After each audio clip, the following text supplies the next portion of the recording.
రకంగా ఈవీఎంలు అది జరిగాయి, ఈవీఎంలు ఇది జరిగాయి, నేను ఎవరికి ఓటేసానో నాకు తెలియదు అని చెప్పి ప్రజలను తప్పుదోవ పట్టించడం నిజంగా ఒక ముఖ్యమంత్రి స్థాయిలో ఉన్న వ్యక్తి చేయదగ్గ పనేనా అని అడుగుతా ఉన్నా.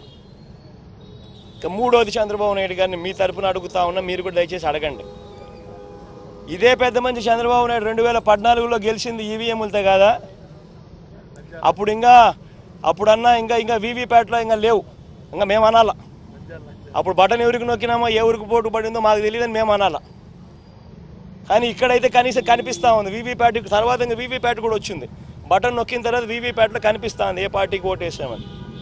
అప్పుడు చంద్రబాబు నాయుడు 2014లో గెలిచినప్పుడు అది కూడా లేదు, అయినా మేమేమనలా. చంద్రబాబు నాయుడు గారు నంద్యాల బై ఎలక్షన్ చేసినాడు, తర్వాత 30,000తో గెలిచినాడు నంద్యాల బై ఎలక్షన్. అప్పుడు ఇదే ఈవీఎంలు ఇదే వీవీప్యాట్, ఆయనకు అనుకూలంగా తీర్పు వస్తే ఏమలా అన్నీ బాగున్నాయి. వీవీప్యాట్లు బ్రహ్మాండంగా ఉన్నాయి, ఈవీఎంలు బ్రహ్మాండంగా ఉన్నాయి.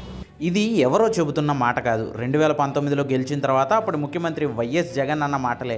ఈ వీడియో కూడా వైఎస్ఆర్సీపీ అఫీషియల్ యూట్యూబ్ ఛానల్లోనే ఉంది. అయితే అప్పుడు చంద్రబాబు ఈవీఎంల పనితీరుపై అనుమానాలు లేవనెత్తారని జగన్ మండిపడ్డారు. 2014లో అసలు వీవీప్యాట్లు కూడా లేని టైంలోనే ఈవీఎం ద్వారా చంద్రబాబు గెలిచారని, ఇప్పుడు అనుమానాలు లేకుండా ఓటు వేసిన స్లిప్పులు కూడా వీవీప్యాటుల్లో కనిపిస్తుంటే అనుమానించాల్సిన అవసరం ఏముందని జగన్ అప్పుడు ప్రశ్నించారు. చంద్రబాబు ఓడిపోయారు కాబట్టి ఈవీఎంల మీద తప్పు తోసేయాలా, ప్రజలు తిరస్కరించారని మాత్రం గ్రహించరా అంటూ మండిపడ్డారున్నాడు జగన్. మరి నేడు చూడండి, ఇంగ్లీష్లో ఓ ట్వీట్ పెట్టారు. కొంచెం ఆంధ్రీకరించే ప్రయత్నం చేస్తాను. న్యాయం జరిగింది అంటే సరిపోదు, జరిగిన న్యాయం అందరికీ కనపడాలి. అలాగే ప్రజాస్వామ్యం ఉంది అనేసుకుంటే సరిపోదు, డౌట్ అనుమానాలు లేకుండా ప్రజాస్వామ్యం కనబడాలి అని జగన్ ట్వీట్ చేశారు.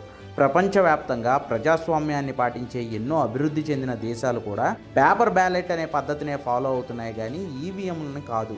అలాగే ప్రజాస్వామ్యం విలువలు ఉనికిని కాపాడాలంటే మన దేశంలో ఎన్నికలు కూడా పేపర్ బ్యాలెట్ పద్ధతిలోనే సాగాలి అని జగన్ ట్వీట్ చేశారు. అప్పుడేమో ఈవీఎంలు గ్రేటు అని, ఇప్పుడు ఈవీఎంలు వద్దు పేపర్ బ్యాలెట్ ముద్దు అని జగన్ నాడో మాట నేడో మాట ఎలా చెబుతారంటూ అధికార ఎన్డీఏ కూటమి నేతలు జగన్ను వైసీపీని ఈ పాత వీడియోతో ఆడేసుకుంటున్నారు. ప్రజల గాలి తన వైపు లేదు అని తెలుసుకొని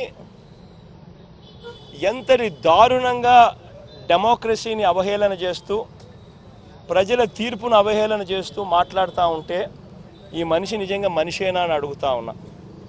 తాను గెలిస్తే ఏమో అన్నీ బాగున్నట్టే, తాను ఓడిపోతే మాత్రం ప్రజలు ఓటేయలేదు అనే మాట ఒప్పుకోకుండా ఈవీఎంల మీద నెపాన్ని నెట్టడం.